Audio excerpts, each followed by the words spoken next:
تم جب وہ پڑھو گے کتاب تمہیں لگے گا آج کا پیر بھی وہی پیر ہے، وہی چین دے رہا ہے کہ یہ طویل مان لے تیری حفاظت ہوگی. بالکل سیم. اگر سیرت النبی پڑھی ہوگی، اگر حدیثیں پڑھی ہوں گی تو یہ علم نہیں تمہیں ملے گا. اس وقت بھی ایسا ہوتا تھا کہ تمہیں نظر نیاز دے دینا فلاں موکل فلاں جن، تو فلاں جگہ اس کا نام لے لینا، تیرا مال حفاظت میں رہے گا. آج بھی یہی ہو رہا ہے، مگر آپ بزرگوں کے نام سے ہو رہا ہے. کیا ہو رہا ہے کہ فلاں بزرگ کو پکار لینا، ٹھیک ہے، وہ تیری حفاظت کریں گے. کیا کریں گے؟ تو ذرا شرح تو پڑھ. حدیث میں ان کے لیے ایک حد مقرر کر دی گئی ہے، وہ اس حد سے باہر نہیں آ سکتے. وہ حد کیا ہے؟ عالم برگس، وہ وہاں چلے گئے. جب کوئی عالم برگس میں چلا جاتا ہے اس کے بعد اس کا دنیا سے رابطہ نہیں رہتا. جب دنیا سے رابطہ نہیں رہتا تو دنیا والوں کے کام کیسے آ رہا ہے؟ جنات آتے ہیں، وہ نہیں آتے. اب جنات اچھے بھی ہیں برے بھی ہیں. جنات کام لیتے ہیں بزرگوں کا نام لے کر کہ ہم شاہ حقیق ہیں، میرے پاس ایسے بھی جن آئے. ٹھیک ہے، وہ عورت آئی اس پہ جن حاضر ہوتا تھا، جن حاضر ہوتا تھا. ہم لالو کھیت میں تھے، ساکا بات اس کو ہمارا پتہ چلا، اس نے سرکار سے ہمیں کوئی مسئلہ. گھر میں 40 لوگوں کو ڈرپے لگا کے آئی. کیا لگا کے آئی؟ کتنے لوگوں کو؟ 40 ڈرپے. کہ سرکار ہر روز میں ڈرپے لوگوں کو لگاتی ہوں، وہ ہڈیاں دیتے ہیں، میرے گھر سے غربت ختم ہو گئی. کیا ہوگی؟ ثابت ہوا انسان کا حال دیکھ کے کوئی نہیں اسے دیتا، مگر جو نافع ہو اس کے لیے دے دیتے ہیں. یہ لوگ مطلبی ہیں. کیا ٹھیک ہے. میں نے اسے پوچھا یہ کیسے تمہیں ہوا؟ کہنا سرکار اس طرح ہوا کہ میں شاہ کی جاتی تھی، مجھے بشارت ہوئی، میں غریب تھی، میں نے یہ کام کر دیا. ایسے ہی بس بازو رکھنا ہوتا، کوئی ڈرپ نہیں ہوتی یعنی، مگر انہیں ڈرپ لگ جاتی ہے. وہ گمانی طاقت سب سے بڑی طاقت ہوتی ہے. مطمئن ہونا. کیا ہونا؟ جب تمہارا نفس مطمئن ہو جائے گا غیب سے خود بے خود تمہاری مدد ہو جائے گی. ٹھیک ہے. اللہ نے نفس مطمئنہ والے کے بارے میں لکھا ہوا ہے. ٹھیک ہے، یعنی بھروسہ کرنے والے کے بارے میں کہ جہاں کوئی اس کی مدد کو نہ ہے میں آ جاتا ہوں. وہ غیب پہ بھروسہ تو کرتا. اب ان لوگوں کو علم نہیں ہوتا کہ یہ بھروسہ میں انہوں نے بازو کیے ہوئے ہیں. یہ بھروسہ ہے ان کا غیب کے اوپر، اور جتنا بھروسہ رکھو گے غیب والا اتنا تمہارے قریب ہو جائے گا. ٹھیک ہے. اب وہ غیب والا تمہارا فرشتوں کے ذریعے مدد کروا رہا ہے، غیب والا روحوں کے ذریعے مدد کروا رہا ہے، غیب والا جنوں کے ذریعے مدد کروا رہا ہے. کسی نفس کے ذریعے بھی مدد کروائے وہ مدد اللہ کی ہی ہوتی ہے. نفس کی تعریف کرنا لازم ہو جاتی ہے، مدد اللہ کی ہوتی ہے. تو جب انسان کو علم ہی نہیں ہوگا تو وہ کہے گا نا جاہل ہے. کیا ہے؟ اب جاہلوں سے سوال کرو گے وہ تو کہے گا نا پیر صاحب نے کہا تھا ایسا کر لینا ہو جائے گا. ٹھیک ہے. تو پوچھا جائے پیر صاحب کو پوچھو اس علم میں کوئی طاقت ہے؟ یہ جو گمانی علم تو ہمیں دے رہا ہے جس میں کوئی چیز ہی نہیں نظر آتی اور تو ہمارا عقیدہ بنا رہا ہے. جب ہمیں کچھ نظر ہی نہیں آ رہا ہم کیسے مانے غوث اعظم کے اندر علی مدد کرتے ہیں جبکہ ان کی حد بندی ہو گئی ہے؟ وہ قبر سے باہر آ کے کسی کی مدد نہیں کر سکتے. پھر تم لوگ ہمارا یقین بنا رہے ہو اولیاء اللہ مدد کرتے ہیں. جس طرح اللہ مدد کرتا ہے فرشتوں کے ذریعے تو اللہ کو کہتے ہو اللہ مدد کر رہا ہے۔ اس طرح اولیاء کرام کے جو جنات مرید ہوتے ہیں وہ آ کے مدد کرتے ہیں، تم کہتے ہو فلاں ولی نے مدد کی، کیا نہیں؟ تو مددوں کی قسمیں تو پوچھو علم سے۔ اب جہاں کوئی مددگار نہیں ہے وہاں مدد کیسے ہوتی؟ کہا گمان سے۔ تو اللہ پہ گمان ایسا بنا لے، یعنی اس کا توکل کر لے، بھروسہ کر لے، تو اللہ کی مدد تمہارے ساتھ ہوگی۔ اب وہاں کوئی چیز نہیں چاہیے، کیا نہیں چاہیے؟ وہاں بھروسہ چاہیے۔ تو سب سے بڑی دولت کیا ہے؟ بھروسہ۔ یہ پیروں پہ لوگ بھروسہ کرتے ہیں، بھروسہ سب سے بڑی دولت ہے۔ اور جب علم والا بات کرتا ہے وہ کہتا ہے پیروں کے پہ اللہ پہ بھروسہ ہونا چاہیے۔ جس نے سکھایا ہے بھروسہ اس پہ بھی بھروسہ رکھنا فرض ہے، اس پہ بھی بھروسہ رکھنا فرض ہے۔ جیسے کہ ماں باپ پہ بھروسہ کرو، اولاد پہ بھروسہ کرو، حتیٰ کہ اللہ کا بھروسہ تو وحدہ لا شریک ہے۔ یہ شریک والوں کا بھی بھروسہ بتاؤ کہ جو تمہاری زندگیوں میں تمہارے ساتھ شریک ہیں، ان کے اوپر کیا بھروسہ نہیں کیا جا سکتا؟ ان کے اوپر توکل نہیں کیا جاتا؟ ان کی باتوں پر صبر نہیں کیا جاتا؟ ساری چیزیں ان میں بھی شامل ہیں، مگر فرق کیا ہے؟ یہ شرکت میں ہے۔ اللہ کا بھروسہ وحدہ لا شریک ہے، جس کے ساتھ شرک نہیں ہو سکتا۔ ایک وہ بھروسہ ہے جس کے ساتھ شرک نہیں ہے، ایک وہ بھروسہ ہے جس میں تمہارے استاد نے تمہیں بھروسہ دیا، شریک ہے تیرے بھروسے کی تقویت میں، یعنی اسلام ہے۔ وہاں لوگ کہتے ہیں شرک کر دیا، شرک تو ہو گیا ہے، کیوں؟ بھروسے کی تقویت میں وہ شریک ہے، اس کا بھروسہ، اس کا توکل، اس کا صبر، اس کی استقامت، اس کا حوصلہ بڑھانے میں اس نے، استاد نے یا ماں باپ نے یا پیر نے کردار ادا کیا ہے، وہ کرداری ہے۔ اللہ کرداری نہیں ہے، کیا نہیں ہے؟ یعنی ہاتھ پاؤں آنکھوں والا نہیں ہے، کیا؟ وہ بھروسہ جو اللہ پہ ہے وہ بھروسہ وہ ہے کہ بن ہاتھ کے مدد کر دیتا ہے۔ یہ بھروسہ وہ ہے کہ پیر کا ہاتھ ہوتا تو مدد ہوتی ہے، ورنہ مدد نہیں ہوتی۔ کیا بھروسے کی قسمیں بھی تو جانو کہ ایک جگہ بغیر ہاتھ پہ بھروسہ آئے، مدد آئے تو سمجھو اللہ نے کی ہے، اور ایک جگہ ہاتھ آئے سمجھو اللہ کے بندے نے کی ہے۔ اللہ نے دونوں کا ذکر کیا کہ میں بغیر ہاتھ کے مدد کرتا ہوں، اور کبھی کبھی میں ہاتھ سے مدد کرتا ہوں مگر وہ میرا ہاتھ نہیں ہوتا، وہ میرے بندے کا ہاتھ ہوتا ہے، یعنی کہ نیکی۔ اب اللہ نیکی نہیں کرتا، بندہ نیکی کرتا ہے، اور جو بندہ نیکی کرتا ہے اس وقت اللہ نے کیا کہا؟ وہ میرا ہاتھ ہے، جب وہ نیکی کرتا ہے۔ تو کیا بزرگوں نے اور ماں باپ نے اپنے اولاد کے ساتھ کوئی نیکی نہیں کی ہوگی؟ جب نیکی کی ہوگی تو اولاد کہے گی نا، مرید کہیں گے نا کہ ہمارے مددگار تھے، ہمارے مددگار ہیں۔ یہ مدد نفسی مدد ہے، ایمانی مدد ہے۔ ایک مدد اللہ کی وحدت سے، اب ایمانی مدد، نفسی مدد، انسانی مدد، یہ ساری مدد جاننی ہے، اور اللہ کی مدد کا فرق رکھنا ہے کہ اللہ نفس سے پاک ہے، وہ نفسی مدد نہیں کرتا، نفسوں کو پیدا کرتا ہے مدد کے لیے۔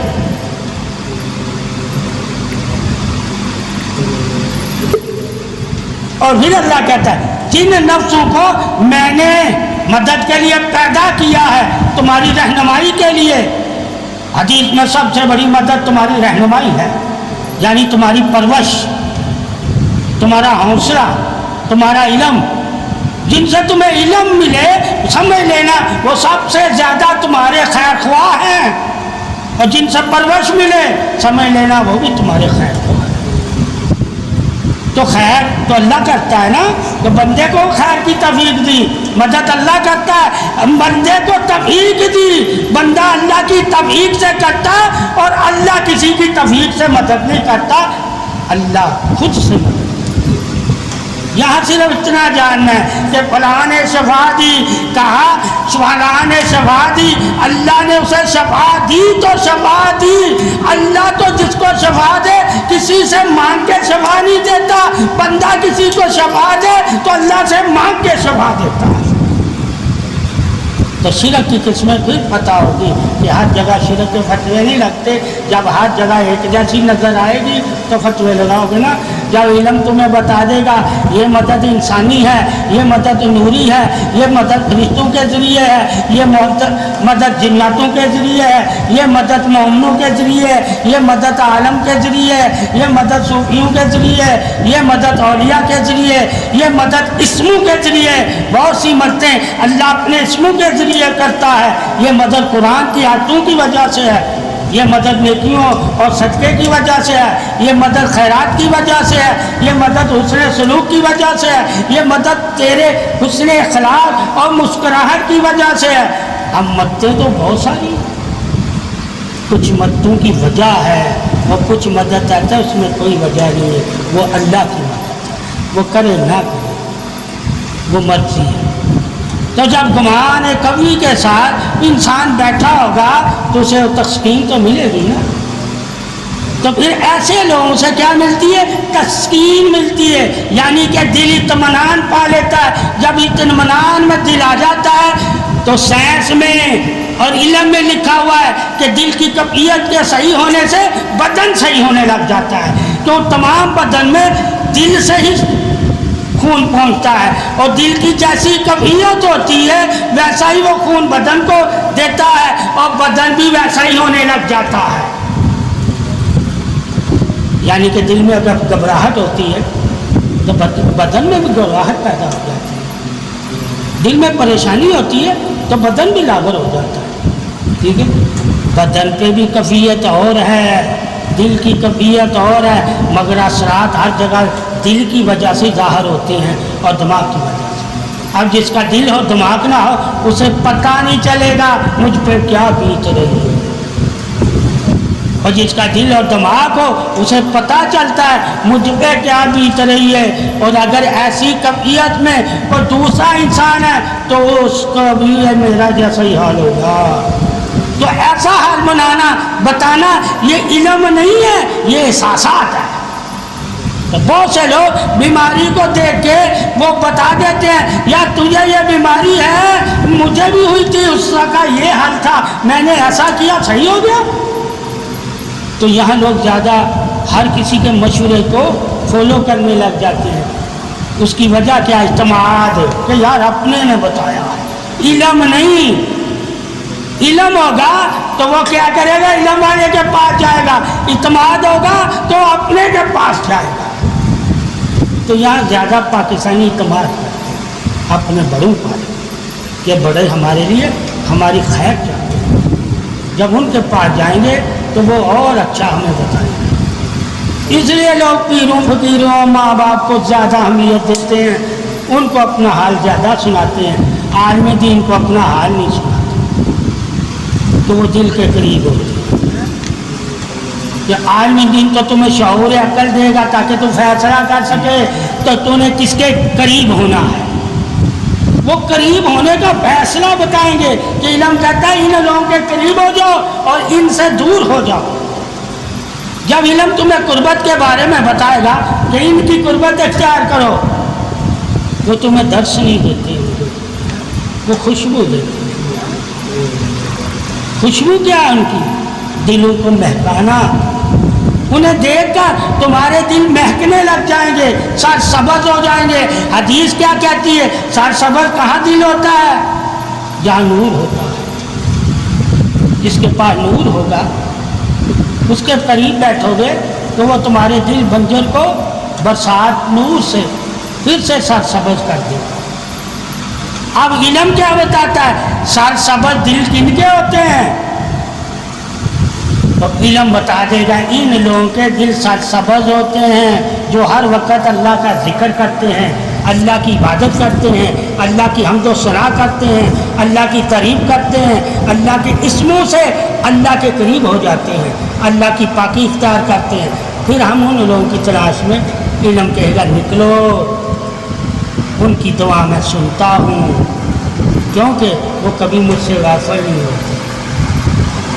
تو جو غافل نہیں ہوتا وہ کافر نہیں ہوتا، جو غافل ہوتا ہے وہی کافر ہے، ٹھیک ہے؟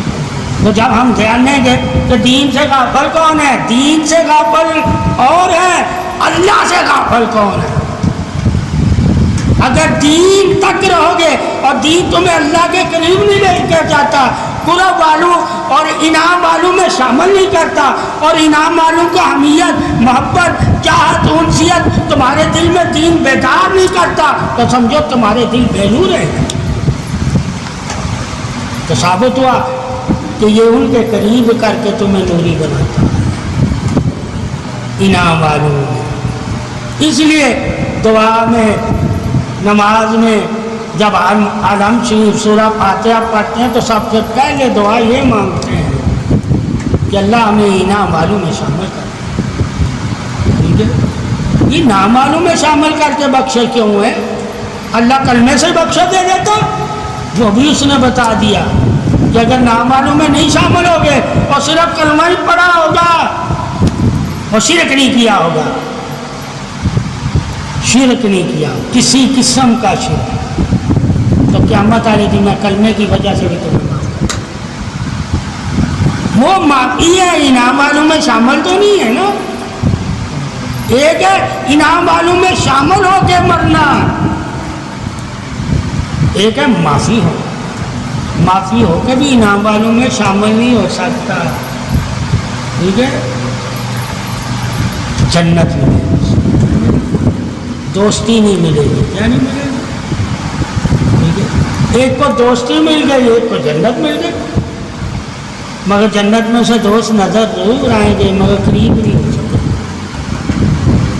قریب نہیں ہو سکتے۔ تو اسی طرح جناتوں سے کام لینے والے سے پوچھو تو جناتوں سے کام لیتا ہے، تو جناتوں کے بارے میں پڑھنا، جنات کیا کیا کام کر سکتے ہیں، تو جب جناتوں کے بارے میں پڑھا ہوگا جنات یہ کام کر سکتے ہیں تو تم ان کے کام کے بھی منکر نہیں ہوگے۔ مگر اللہ کے نبی نے کیا فرمایا، ٹھیک ہے؟ جناتوں سے کام لینے والا اور اپنے آپ کو دیندار کہلانے والا، جناتوں سے کام لینے والا اور دیندار، اس وقت تو دیندار نہیں کہلائے گا، عمل کہلائے گا، ٹھیک ہے؟ بزرگ ولی نہیں اسے کہا گیا، عمل کہا، ٹھیک ہے؟ سمجھ گئے؟ اب ان کو عمل کہتے ہیں، کیا کہتے ہیں؟ نہ انہیں عالم کہتے ہیں، نہ ولی کہتے ہیں، نہ صوفی کہتے ہیں، نہ پیر کہتے ہیں، انہیں عمل کہا۔ تو ثابت ہوا عمل اپنے عمل سے کام لیتا ہے، اللہ کی مدد سے کام نہیں لیتا، تو وہ اس کا عمل اس کی عزت بن جاتی ہے، ٹھیک ہے؟ تو وہ صحیح آگے بڑھ جاتا ہے۔ ایک کا عمل نہیں سب عزت بنتا ہے، یعنی کہ ولی کو اللہ جب عزت دیتا ہے اپنے اسم کی بدولت دیتا ہے، اور عمل کو جب عزت دیتا ہے جناتوں کی بدولت دیتا ہے، ٹھیک ہے؟ یعنی کہ نفسوں کی وجہ سے اسے عزت ملی ہے، اللہ کے اسم پاک کی وجہ سے اسے مدد نہیں ملی، تو نفس ناپاک ہے نا، ٹھیک ہے؟ اس وجہ سے بہت سے لوگ اس دور میں مسلمانوں کا کام نفسوں سے کروا رہے ہوتے ہیں، اور وہ کہتے ہیں ہم بزرگ ہیں، کیا ہے؟ وہ بزرگ نہیں ہوتے، انہوں نے نفسوں کو یعنی کہ اپنے تابع کیا ہوتا ہے، وہ اتباع کرنے کے حال میں وہ کہتے ہیں ہم ان کی قید میں ہیں، کیا ہے؟ اب قید میں جب کوئی کہے گا فلاں جن میری قید میں ہے، تو حدیث کیا کہے گی؟ مومن کسی کو اپنی قید میں نہیں رکھتا، مومن کو تو حکم ہے کوئی قید میں ہو تو اسے بھی آزاد کرواتا ہے، تو یہ مومن نہیں لگ رہا، ٹھیک ہے؟ اگر یہ مومن ہوتا تو مومن کو تو حکم تھا کسی کو قید میں نہیں رکھنا، یہاں تک جانور کو بھی قید نہیں رکھنا، کیا نہیں رکھنا؟ کون سے جانور؟ جو پالتو نہیں ہے، کیا نہیں ہے؟ ٹھیک ہے؟ اب پالتو جانور رکھنا تمہارے لیے شرع نے کہہ دیا ٹھیک ہے، اور جو پالتو نہیں ہوتے ان کو گھروں میں نہیں رکھا۔ اب جانوروں کے بارے میں بھی جب ہم پڑھیں گے کہ ہر جانور ہم اپنے گھر نہیں رکھ سکتے، ٹھیک ہے، تو پھر جنات کو اپنے ساتھ کیسے رکھ سکتے؟ جب اللہ کہتا ہے کہ اپنا حصار کر کے سویا کر تاکہ جنات تمہیں تنگ نہ کریں، ٹھیک ہے، آیت الکرسی پڑھا کر، چاروں کل پڑھا کر انسان، جنات، ابلیس اور ظالم سے پناہ لیا کرو۔ جن سے پناہ لینے کا حکم ہے ان سے جب ہم کام لیں گے تو ہم مسلمان تھوڑی کہلائیں گے۔ اس وجہ سے آ کے اسلام میں ہے کہ اللہ کے علاوہ یہ کسی اور سے مدد نہیں مانگتا، اللہ کے اسموں سے مدد اللہ سے مانگتا ہے، نیکی کی وجہ سے مدد مانگتا ہے، صدقہ خیرات کر کے مدد مانگتا ہے، یہ توحید دے کے مدد نہیں مانگتا۔ تو مدد کے طریقے اللہ نے اور اس کے رسول نے بتا دیے کہ جب تم اللہ کی مدد چاہتے ہو تو ایسا کیا کرو، صدقے دیا کرو۔ یہ نہیں اللہ نے کہا کہ تویتوں کے ذریعے تمہاری مدد اللہ کرے گا، بلائیں دور کرے گا، کہا صدقے خیرات کی وجہ سے کرے گا، نیکی کی وجہ سے کرے گا، کسی نیک انسان کی نگاہ میں ہوگے تو تمہاری مدد کرے گا، مگر کسی توحید کی وجہ سے، کسی گھٹ کی وجہ سے وہ مدد نہیں کرے گا۔ یہ تمہارے گمان ہیں جو پہلے لوگوں کے تھے، وہ بھی توحید اور گنڈا دیتے تھے اور کہتے تھے یہ تمہارے ساتھ ہے جب تک تم پہ کوئی آفت، بیماری، مصیبت نہیں آئے گی، تو لوگ ان سے توحید گنڈا لے کے اپنے گھروں میں جاتے تھے۔ وہ کون تھے؟ آپ صلی اللہ علیہ وسلم کے دور میں یہودی، نصرانی، ٹھیک ہے، کافر، ان کے بڑے ان لوگوں کو ایسا عقیدہ دے گئے تھے۔ تو جب ہم سیرت النبی پڑھی ہوگی تو ہمیں پتہ ہوگا نا کہ اس دور کے، ٹھیک ہے، پیر، توحید گنڈا کرنے والے نبی کے خلاف کیوں، جادوگر نبی کے خلاف کیوں ہو گئے؟ اس لیے کہ ان کے دھندے بند ہو رہے تھے۔ سردار کیوں خلاف ہو گئے؟ اس لیے کہ ان کی حربت ختم کی جا رہی تھی۔ اسی طرح آج بھی کوئی بولے گا تو لوگ اس کے خلاف ہو جائیں۔ تو فطرت ہے نا کہ اگر مال آتا ہے تو خوش ہوتے ہیں، مال نہیں کوئی آئے تو پریشان ہوتے ہیں۔ تو جن بزرگوں کو ہم پیر سمجھتے ہیں اور وہ طویل ادا کرتے ہیں تو وہ مال اکٹھا کرتے ہیں، وہ مال اکٹھا۔ تو جن کے بارے میں بولو گے پھر ایسے پیروں کے بارے میں جو مال و زال بنا رہے ہیں، ٹھیک ہے، تو وہ تو کہیں گے نا ہم توحید اور دم کرتے ہیں تو لوگ ہماری خدمت کرتے ہیں۔ ثابت کیا کہ لوگ تمہاری انسانیت کی وجہ سے خدمت نہیں کرتے، ٹھیک ہے، لوگ مفاد کی وجہ سے تمہاری خدمت کرتے۔ تم کسی کے کام آؤ گے تو کوئی ختم کرے گا نا، ٹھیک ہے۔ تو کافر کی بھی لوگ بھی اسی طرح کہتے ہیں، وہ بھی جس کے کام آتا ہے لوگ اس کا احسان مانتے ہیں، ٹھیک ہے، لوگ اسے دعوت دیتے ہیں۔ تمہیں بھی اگر کوئی دعوت دے رہا ہے تو تم نے اس کی کوئی کام کیا ہوگا تو دعوت دی، کسی نے تجھے مسلمان ہونے کی وجہ سے دعوت دی، ٹھیک ہے، کس وجہ سے دعوت؟ تو نے اس کا کام کیا کیا؟ تو کام کرنے والا تو کافر بھی کسی کا کام کرے تو لوگ اسے دعوت دیں۔ اسی طرح ہر جگہ کام کرنے والے کی عزت ہے۔ ہندو بھی کسی کا کام کرے، مسلمان کا، تو لوگ ہندو کا بھی کہیں گے یار اس نے میرا کام کیا ہے اس لیے میں اس کا احترام کرتا ہوں۔ ایک کام کرنے سے احترام ہے، ٹھیک ہے، اور ایک اللہ کے ایمان کی وجہ سے میں احترام کرتا ہوں۔ یہ اللہ کا حکم ہے احترام، وہ کام کرے نہ کرے، جیسے کہ ماں باپ، اللہ کا حکم ہے کہ تم ان کی خدمت کرو۔ اب وہ تمہارے کام کیے انہوں نے نہیں، ٹھیک ہے۔ اسی طرح بزرگ کہ اگر تمہارا دل مانتا ہے، دل ماننا کام نہیں، جو تمہارے کام کیے ہوں تو اسے بزرگ ماننا، کہا دل مانتا ہے، ٹھیک ہے، تو دل مانتا تو اس کی خدمت کرو، اگر دل نہیں مانتا تو نہ کرو۔ ایک جگہ دل نہیں رکھا، وہ ماں باپ ہے، دل مانے یا نہ مانے ان کی خدمت ہر حال میں تیرے پہ فرض ہے۔ اب ایک کی خدمت ہر حال میں نہیں فرض، دل مانے تو اسے اپنا پیر مان کے خدمت کر، اور ایک کا دل سے تعلق ہی نہیں ہے، وہ ماں باپ، ایک کا دل سے تعلق ہے، ٹھیک ہے، دل سے تعلق جس کا ہے اسے دل دو گے تو اس کی خدمت کرنا، ورنہ دل دے کے خدمت کی ہوگی اجر ملے گا، اور دل دے کے خدمت نہیں کی ہوگی تو اجر نہیں ملے گا، وہ بزرگ ہوتے ہیں۔ اور ایک جگہ دل دو یا نہ دو، خدمت کرنا تمہارے اوپر لازم ہے، اور اللہ تمہیں اجر بھی لازم ہے، ٹھیک ہے، وہ ماں باپ ہے۔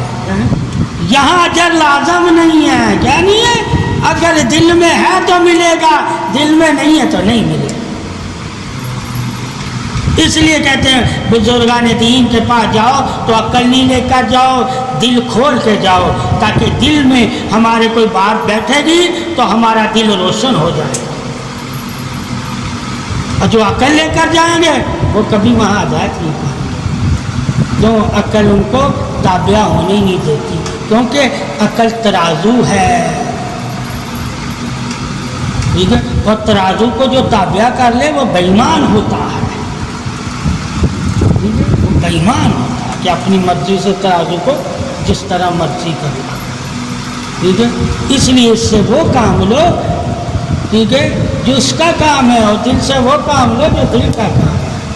دل کو اللہ نے ترازو نہیں کہا، کیا نہیں کہا؟ عقل کو ترازو کہا ہے، دل کو بادشاہ کہا، عقل کو وزیر کہا، یعنی کہ بادشاہ اپنے وزیر سے مشورے تو لے سکتا ہے، مشورے دے نہیں سکتا، حکم دے سکتا، ٹھیک ہے، بادشاہ کی اصلیت تو پہلے جانو کہ یہ وزیر سے مشورے تو کرتا ہے مگر حکم دینا اس کا لازم ہے، ٹھیک ہے، اگر وزیر کو حکم نہیں دیتا صرف مشورہ ہی رکھتا تو وہ عقل کبھی فائدہ نہیں دے گی، دل کا وہ اپنے ہی فائدے بتائے گا، جب وزیر اپنے فائدے بتائے اور اپنے بادشاہ کے بارے میں نہ بتائے تو ایسا وزیر بھی اندھا گنگا بہرا ہے۔ تو وزارت میں بھی ہم نے دیکھنا ہے کون وزیر اپنے بادشاہ کی طرف سے اندھا گنگا بہرا بنا ہوا ہے اور اپنے بادشاہ کی باتیں نہیں سنتا، اپنی بادشاہ کی ادائیں نہیں دیکھتا، تو وہ لوگ بھی اندھے گنگے بہرے ہوتے ہیں جو اپنے دل کی آواز نہیں سنتے، ٹھیک ہے، جو اپنے دل کو صاف نہیں کرتے، جو اپنے دل پہ نگاہ نہیں ڈالتے، جو اپنے دل کی پاکی کا احساس نہیں کرتے، جو اپنے دل کی حفاظت نہیں کرتے، وہ بھی وزیر اندھے گنگے بہرے ہی ہیں۔ تو ان کو تو دونوں حفاظتیں لازم تھی کہ پبلک کی بھی حفاظت کرے اور بادشاہ کی بھی حفاظت کرے، پبلک بھی کی ضرورتوں کا خیال رکھنا وزیر کا فرض ہے اور بادشاہ کی بھی ضرورت کا خیال رکھنا وزیر کا، تو وزارت ملتی اسے ہے جو دونوں طرف دیکھتا ہو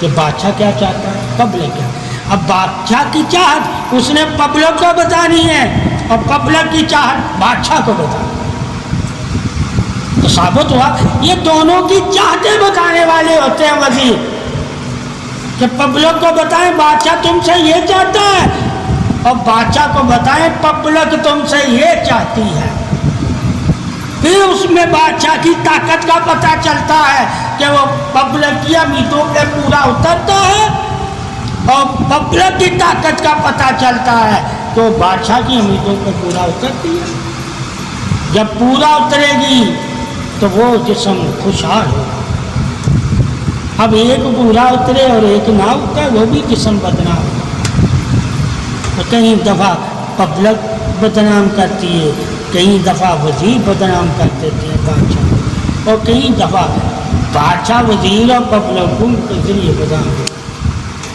تو بدنام ہونے سے بچنا ہی سب سے بڑا انعام ہے، ٹھیک ہے، تو دل کو کیسے ہم بتائیں سمجھائیں، اللہ کہتا ہے دل کو زندہ کرنے کے لیے، دل کو سماعت دینے کے لیے، دل کو نظر دینے کے لیے، دل کو وسعت دینے کے لیے میرا قرآن ہے، میرا قرآن۔ اس کے ذریعے تو اپنا دل بڑا کر سکتا ہے، اپنا دل خوشحال کر سکتا ہے، ٹھیک ہے، اپنے دل میں توکل، صبر، استقامت پیدا کر سکتا ہے۔ وہ تمہارے دل کا دوست ہی قرآن ہے۔ جب تو دل میں اسے رکھ لے گا تو یہ تیرے غم اپنے لیے اوپر لے لے گا، تیرے اوپر غموں کا وزن نہیں ہوگا۔ اس لیے بزرگان دین فرماتے ہیں کہ جب تم سب سے زیادہ دکھی ہوا کرو تو قرآن کو سینے سے لگا لیا کرو اور اللہ کا نام لو، تو اللہ تمہارے دلوں کو تسکین بخش دے گا۔ وہ قرآن کو سینے سے کیسے لگانا؟ تاکہ دل سے پڑھنے لگ جو قرآن توجہ کے ساتھ۔ جب دل سے اور دل کی توجہ سے قرآن پڑھو گے اور اللہ کی بارگاہ میں اپنے آپ کو موجود پاؤ اور اللہ کو بھی موجود پاؤ، اس عالم میں جب قرآن پڑھو گے تو دل تمہارا دکھوں سے نجات پا جائے گا۔ ہاں، وہ دکھوں سے نجات پانے کا بھی ہمیں پتہ ہونا چاہیے نا کہ دکھوں سے نجات پانے کے لیے ہمیں کس حالت میں قرآن پڑھنا ہے، کس گمان میں قرآن پڑھنا ہے، کس انداز میں قرآن پڑھنا ہے، کس محبت، کس چاہت، کس انسیت میں قرآن پڑھنا ہے، اور کس آواز میں قرآن پڑھنا ہے، اور کس قرب اور سلامتی اور عطا اور بخشش میں قرآن پڑھنا ہے۔ جب ہمیں پتہ ہوگا، یہ گمان بنا کے جب قرآن پڑھیں گے اور دل لگائیں گے تو اللہ ہماری کیفیت کو بدل دے گا۔ جو غموں کی کیفیت ہمارے اوپر غالب ہوئی ہے، تو جب کیفیت بدلنا ہے تو جاننا بھی ہوگا کیفیت کیسے بدلتی ہے۔ جب تم اس کے لیے قرآن پڑھو گے اس کو بدلنے کے لیے، تو جب تک وہ نہ بدلے تم سمجھ لینا قرآن تیرے پہلے جو اندھیرے دل پہ پڑے ہوئے ابھی تو وہ دور کر رہا ہے، تیرے دل تک آیا ہی نہیں ہے۔ تیرے اوپر اتنے گمانوں کے اندھیرے تھے کہ اللہ کی تصور ذات کو تو نے اپنے قریب کبھی کیا ہی نہیں تھا، تو یکدم تیرے قریب تھوڑی آئے گا۔ پہلے وہ جو پردوں میں اندھیروں میں پردے تیرے ہو گئے ہیں ان کو وہ روشن کر رہا، پھر وہ تمہارے دل کے نور میں ہے۔ ہم کیا کہتے ہیں، یار سارا دن قرآن پڑھا ہمیں، ارے سارا دن تو نے قرات کی ہے، ٹھیک ہے، الفاظوں کو درست میں ادائیں کی ہیں، دل سے قرآن تو پڑھتا تو قرآن تیرے دل کو لفظہ پیدا کر دیتا، جیسے صحابہ اکرام تھے کہ جب وہ قرآن پڑھتے تھے تو ان کے دل کانپنے لگتے تھے۔ تو اس کیفیت میں آیا ہی نہیں ہے جس کیفیت میں صحابہ اکرام قرآن پڑھتے تھے کہ آنکھوں سے آنسو جاری ہو جاتے تھے قرآن پڑھتے ہوئے۔ جب یہ کیفیت تیری ہو جائے گی تیرا دل غموں سے نجات پا جائے گا۔ یہ کیفیت ہمارے اندر پیدا ہی نہیں ہوتی، یہ رونے والی کیوں؟ پردے دل کے آنسو سے دھلتے ہیں۔ تیرے پاس قرآن ہے، ٹھیک ہے، وہ نور ہے، اور نور وہاں آتا ہے جہاں دھلا ہوا ہو۔ تیرا دل دھونا پہلے فرض ہے، پہلے اپنا دل دھو پھر قرآن کا نور تیرے گھر میں آئے۔ اور وہ دل کیسے دھلے گا؟ جب تو اللہ کی بارگاہ میں روئے گا۔ ثابت ہوا بغیر آنسو کے قرآن دل پہ اثر نہیں کرتا، صرف سماعت میں اثر کرتا ہے، ٹھیک ہے۔ اسی لیے کافر اس دور کے تبلیغ سے نہیں ڈرتے تھے، وہ کہتے تھے مسلمانوں قرآن آستہ پڑھا کرو، کہیں ہمارے بچے سنتے ہیں تو وہ گھروں سے باہر آ جاتے ہیں، ٹھیک ہے۔ اس وقت پابندی کیا لگائی ہوئی تھی کہ اپنے گھروں میں اتنی آواز سے قرآن پڑھو کہ ہمارے تک آوازیں نہ آئیں، کیونکہ اس قرآن کی وجہ سے ہماری بیویاں بچے متاثر ہوتے ہیں اور ان کا دل کرتا ہے کہ ہم بھی پڑھیں۔ تو ایمان سب سے پہلے کس سے پھیلایا گیا ہے؟ قرآن سے، حدیثوں سے نہیں پھیلایا گیا۔ ٹھیک ہے، حدیثوں سے اصلاح کی گئی ہے. کیا کی ہے؟ اصلاح کی گئی. تبلیغ قرآن سے کی گئی ہے. حدیثوں سے پیغام دیے گئے ہیں کہ فلاں صحابی کو ایسا کہو، وہ ایسا کرے. ٹھیک ہے. اور دین کس سے پھیلایا؟ قرآن سے. قرآن پڑھتا. ٹھیک ہے. حدیثیں پڑھ کے دین نہیں. حدیثیں تو وہاں ہیں جہاں کافر اور مسلمان، مومن اور صحابہ کرام کوئی سوال کرتے تھے، کیونکہ کوئی معلومات لیتے تھے تو اللہ کا نبی وہاں حدیث بیان کرتا تھا. اس کا یہ مقصد ہے. ٹھیک ہے. تاکہ تمہارے اندر سے شک ختم ہو جائے. کوئی قرآن کی آیت پڑھ کے تمہارے سمجھ نہیں آتی، تمہیں انعام سمجھ نہیں آتا، تمہیں فضیلت سمجھ نہیں آتی، تمہیں قرآن پڑھ کے مومن کا درجہ ایک غیب ایمان معلوم نہیں ہوتا، تو اللہ کے نبی سے سوال کرو. وہ تمہیں غیب بتانے میں بخیل نہیں ہے، وہ تمہیں سب بتا دے گا.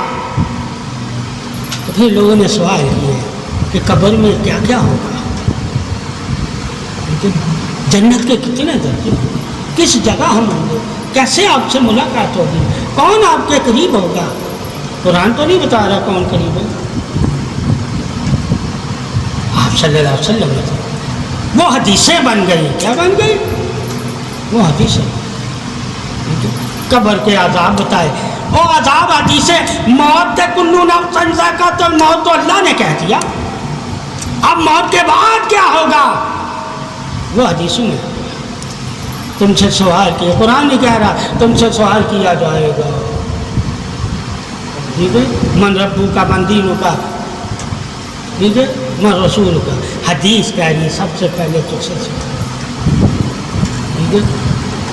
اس طرح صحابہ کرام نے دونوں علم اللہ کے نبی سے لیے. قرآن بھی اللہ کے نبی نے انہیں دیا اور حدیثوں میں اپنے فرمان بھی اللہ کے نبی نے انہیں دیے. مگر فرق کیا ہے؟ ایک فرمان کو یعنی ایک زبان کو اللہ کی زبان کہا گیا یعنی کہ قرآن کو، اور ایک زبان کو محمد کی زبان کہا گیا یعنی کہ حدیث کو. ٹھیک ہے. پوچھا جائے ایک ہی زبان سے دونوں کلاموں میں فرق کر دیا گیا. زبان ایک تھی، کلام ایک تھی. ٹھیک ہے. تو جب ہمیں پتہ ہوگا ایک زبان ہے مگر کلام ایک نہیں ہے، ایک کو قرآن کہا گیا ہے، ایک کو حدیث کہا گیا ہے، تو ہمیں پھر درجہ بندی پتہ چل جائے گی کہ اللہ کے نبی کے بعد اگر کوئی چیز فضیلت والی ہے، ٹھیک ہے، تو وہ ہے جس کے ساتھ قرآن ہے. مولا علی کرم اللہ وجہ الکریم. اب ہم نے دیکھنا قرآن کس کے ساتھ ہے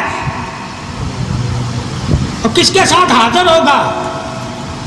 کہاں آب کوثر پہ جب علی آئے گا قرآن تو بھی اس کے ساتھ ہوگا. تو وہاں سے فضیلت میں پتہ چلی کہ اللہ اور اس کے رسول کے بعد جو قرآن کا صحیح حقدار ہے وہ علی کرم اللہ وجہ الکریم ہے کہ اللہ نے قرآن علی کے ساتھ رکھ دیا اور علی کو قرآن کے ساتھ رکھ دیا. ٹھیک ہے. کسی صحابی کی بارے میں نبی نے نہیں فرمایا کہ صحابی کے ساتھ قرآن آب کوثر پہ حاضر. ٹھیک ہے. اب پوچھا جائے قرآن کی کتنے وجود ہیں. ٹھیک ہے. اصل وجود کس کے پاس ہے اور ڈمیاں کس کے پاس. ٹھیک ہے. ایک ہے اصل یعنی نور والا قرآن. نور والا قرآن نور والوں کے ساتھ. ٹھیک ہے. ایک ہے ذکر والا قرآن، عبادت والا قرآن، نور پیدا کرنے کی. وہ تو عالم دین کے ساتھ بھی ہوگا، ان کے ساتھ بھی ہوگا، ان کی بھی شفاعت کرے گا. اب پوچھا جائے ایک قرآن ایک جگہ شفاعت والا بنا ہے، ایک جگہ قرآن ساتھ والا بنا ہے. ٹھیک ہے. ایک کا ساتھ دے کے اس کی شفاعت نہیں کر رہا، کیا نہیں کر رہا؟ یعنی کہ علی کی قرآن شفاعت نہیں کرے گا مگر علی کے ساتھ ہوگا، اور باقی جنہوں نے قرآن حفظ کیا ہوگا، عالم بنے ہوں گے، ان کی قرآن شفاعت کرے گا. ٹھیک ہے؟ یا انہیں جہنم دے میں دھکیلے گا، اللہ سے کہے گا اے اللہ یہ قرآن پڑھتے تھے مگر یہ پڑھ کر بھی نافرمان تھے، آج انہیں جہنم میں ڈال، میں انہیں جنت نہیں جانے دوں گا. اور ایک کے بارے میں کہے گا اللہ انہیں جنت دے، میں انہیں آج جہنم نہیں جانے دوں گا. کہا وہ قرآن کی عظمت بھی تعریف حق ہے، اور علی کے ساتھ والے بھی قرآن کی عظمت تعریف حق ہے. دونوں ہی تعریفیں کرو، صحابہ کی بھی تعریف بخشش کے ساتھ اور علی کی تعریف آب کوثر والے کے ساتھ. ٹھیک ہے؟ تو تعریف تو دونوں کی کرنی پڑے گی. رایا کی بھی تعریف کرو گے، بادشاہ کی بھی تعریف کرو گے، وزیروں کی بھی تعریف کرو گے. جب بادشاہ تمہارا اچھا ہوگا تو خود بے خود وزیر بھی اور رایا بھی اچھی ہو جائے گی. ٹھیک ہے؟ اس لیے کہا آپ صلی اللہ علیہ وسلم نے کہ میرا دور امن کا دور ہے، اور پھر آخر زمان امام مہدی کا دور امن کا دور ہے. ٹھیک ہے؟ یہ دور امن کے دور ہے. کیوں؟ بادشاہ بھی ایسا ہے، وزیر بھی ایسا ہے، ٹھیک ہے؟ اور رایا بھی ایسی ہے. سب کو حقوق مل رہے تھے، کوئی آپس میں لڑ نہیں رہا تھا. مگر جب نبی اکرم صلی اللہ علیہ وسلم پردہ کیا تو ہر کوئی اپنے رنگ کو دکھانے لگا. ہر ٹھیک ہے؟ اس میں سب سے پہلے دعویٰ کنہوں نے کیا؟ مدینے والوں نے، کہ خلافت کا ہمارا تو جھگڑا ہو گیا نا شروع. ٹھیک ہے؟ پھر صدیق اکبر کو پتہ چلا تو لوگ کہتے ہیں نبی کا جنازہ چھوڑ دو. ارے نبی کا جنازہ ہوا کہاں تھا جو چھوڑ کے جاتے؟ ٹھیک ہے؟ نبی کا تو دیدار کرتے تھے. ایک قبیلہ آتا تھا دیدار کرتا تھا چلا جاتا تھا، دوسرا آتا تھا دیدار کرتا تھا چلا جاتا تھا. نبی نے انہیں رکنے کا کہا ہی نہیں تھا، کہا بس انہیں دیدار کرو نا اور اجازت دے دینا. اور کیسے بھی صحابہ نبی کی وصاحی کرتے پہلے دن. ٹھیک ہے؟ وہ بھی تو پڑھنا پڑے گا نا کہ آپ صلی اللہ علیہ وسلم کا جنازہ ہوا کب تھا. لوگ درود و اسلام اور دیدار کر کے نکل جائے باروں باری. ٹھیک ہے؟ رش نہیں لگنے دیا. کیا نہیں لگنے دیا؟ جیسے آج لوگ رش کے لیے انتظار کرتے رہتے ہیں کہ وہ 10-20 لوگ آئیں. ٹھیک ہے؟ وہاں ایسا نہیں ہوا. کیا نہیں ہوا؟ کوئی بتا ہی نہیں سکتا کہ کسی صحابی نے جنازہ کروایا. ٹھیک ہے؟ درود پڑھنا ہی ان کے لیے دعا ہے. اللہ نے سب سے بڑی آپ صلی اللہ علیہ وسلم کے لیے درود فضیلت حق اور شان حق اور اتباع حق اور حکم حق رکھا ہوا ہے. جو درود پڑھتا ہے، جس طرح اللہ نے کلمہ پڑھنے والے کو کہا ہے، خوشخبری سنائی ہے کہ اگر زندگی میں ایک دفعہ بھی کلمہ تو نے پڑھا ہوگا اور کبھی شرک نہیں کیا ہوگا اس کے بعد تو میں تجھے جنت دے دوں گا. اسی طرح اللہ کے نبی نے بھی خوشخبری سنائی ہے کہ زندگی میں اگر ایک دفعہ بھی اس نے کلمہ پڑھا ہوگا تو میں اس کی شفاعت کروں گا اور اسے اپنے ساتھ جنت ملے گی. درود پڑھنے کے بارے میں نبی کے وعدے ہیں، کیونکہ درود پڑھ کر اللہ نے نبی سے وعدے کیے کہ محمد صلی اللہ علیہ وسلم جو تجھ پہ درود بھیجے گا میں اس پہ 10 رحمتیں بھیجوں گا. یہ اللہ کا وعدہ ہے، نبی کا وعدہ نہیں ہے کہ مجھ پہ درود پڑھنے والے پہ میں 10 رحمتیں بھیجوں گا. کہا میرا رب 10، تاکہ کوئی تعریف محمد صلی اللہ علیہ وسلم کی کرتے وقت شرک کو نہ بیچ لائے، اللہ کے حکم کو بیچ لائے. ٹھیک ہے؟ کہ تم نبی کی اتنی تعریف کرتے ہو، کہا اس لیے کرتے ہیں ٹھیک ہے کہ بغیر ان کی تعریف اور ان کی محبت اور ان کی حرمت کے تمہاری عبادت بھی نہیں اللہ قبول کرتا۔ اگر وحدت کو تیری عبادت چاہیے ہوتی تو اللہ اپنے رسول کی محبت کا تیرے لیے حکم نہ دیتا، اپنی محبت کا حکم۔ تو تمہیں بتا دیا کہ جب تک محمد اور محمد کی آل سے محبت نہیں کرو گے اور اپنی مال اولاد کے دلوں میں محبت نہیں ڈالو گے تب تک تم لوگ مومن نہیں ہوگے۔ اللہ نے جنت کا مومنوں سے وعدہ کیا ہوا ہے، منافقوں سے نہیں کیا۔ مومن کے لیے لازم کرتی محمد صلی اللہ علیہ وسلم نے اہل بیت کی محبت۔ اب اسی دن وہ مومن ہیں جو علی، فاطمہ، حسن و حسین اور محمد صلی اللہ علیہ وسلم سے محبت کرنے والا۔ اور پھر یہ بھی لازم کر دیا کہ اے مومنو ان سے محبت کرنا جو ہم سے محبت کریں، جو ہم سے یعنی آل محمد سے محبت نہیں کرتا، اے مومن تیرے لیے لازم ہے کہ تو اس سے بھی محبت نہ کر، اور جو آل بیت سے محبت کرتا ہے تیرے پر لازم ہے کہ تو اس سے بھی محبت کر۔ تو یہ شرف اللہ نے دیا ہوا ہے آپ صلی اللہ علیہ وسلم، اور آپ صلی اللہ علیہ وسلم کی حال کو کسی نبی نے نہیں دیا، کسی اور نے نہیں دیا۔ اللہ کے دیے پہ جو شک کرتا ہے وہی تو کافر ہے کہ وہ اللہ کے دیے کو مانتا ہی نہیں ہے۔ اسی طرح آپ صلی اللہ علیہ وسلم کو اور آپ صلی اللہ علیہ وسلم کی آل پہ جو اللہ کی عطائیں اور نشانیاں قدر کی ہیں ان کی عظمت کی تعریف حق بیان نہ کرنا بھی کافر ہے۔ ٹھیک ہے، جو بیان نہیں کرتا وہ کافر ہے، کیونکہ قدر والا ہی قدر کو جانتا ہے۔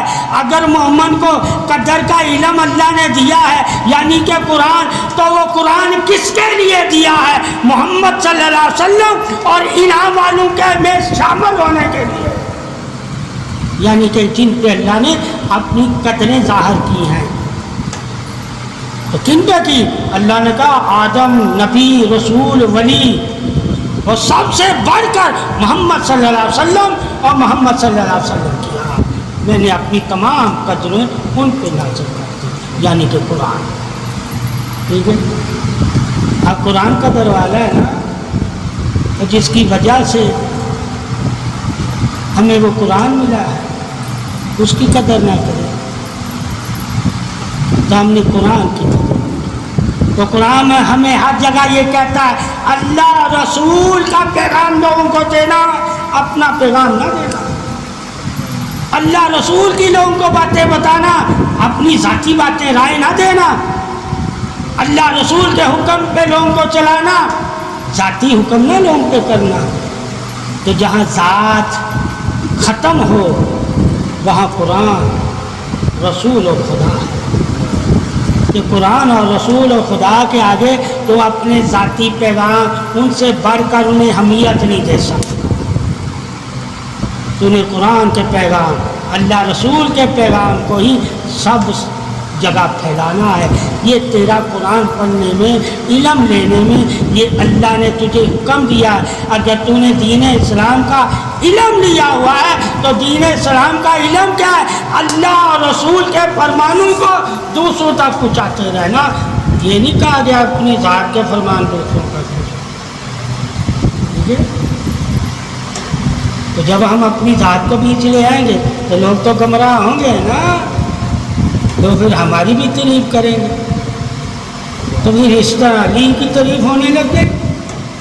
ٹھیک ہے، لوگ ان کو ان کی وجہ سے جب گمراہ ہو سکتے ہیں حضرت علی کرم اللہ وجہ الکریم کی وجہ سے، تو پھر پیر اور عالم دین کی وجہ سے بھی ہو سکتے ہیں۔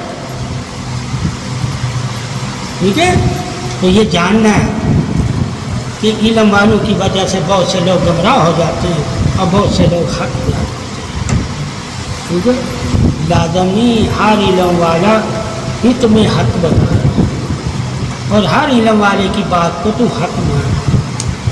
تو نے کس کی بات کو حق ماننا ہے؟ صلی اللہ اور رسول۔ بس تیرا یہ ایمانی عہد ہے کہ اللہ رسول کی بات کے علاوہ کوئی بھی بات ہے میں رد کر دوں گا، میں اس کو اہمیت نہیں دوں گا۔ جب اللہ اور رسول کی بات آ جائے گی تو میں اس طرف لپک پڑوں گا اور دوسروں کو چھوڑ دوں گا۔ یہ تیرا عہد ہے کلمے کے ساتھ، اگر تو اس عہد کا پاسدار نہیں ہے تو سمجھ لینا تو مومن بھی نہیں ہے، ٹھیک ہے؟ یہ تیرے سے وعدہ لیا گیا کہ تو کس کی بات دوسروں تک پہنچانی ہے اور کس کی بات دوسروں سے سننی ہے، اللہ رسول کی ہی پہنچانی ہے، اور کوئی تمہیں اللہ رسول کی بات سنا رہا ہو تو وہ سننی ہے، اس سے ذاتی باتیں نہیں سننی دین میں کسی کی، نہ ذاتی باتوں کو کسی نے دین سمجھنا ہے اور نہ ذاتی باتوں کو کسی نے دین میں شامل کرنا ہے اور نہ ذاتی باتوں کی کسی نے پرواہ کرنی ہے، صرف اللہ رسول کے فرمانوں کی پرواہ، اور اللہ رسول کے فرمان ہی دین ہے اور دین سلامتی ہے اور نور ہے، باقی کسی کی ذاتی گفتگو، ذاتی رائے، ذاتی علم، اس کی اپنی تو تعریف ہو سکتا ہے مگر وہ اللہ رسول کی تعریف نہیں کرتا۔ بہت سے لوگ علم لے کر اپنی تعریف کروا رہے ہوتے ہیں اور بہت سے لوگ علم سے اللہ کی تعریف والوں کی تعریف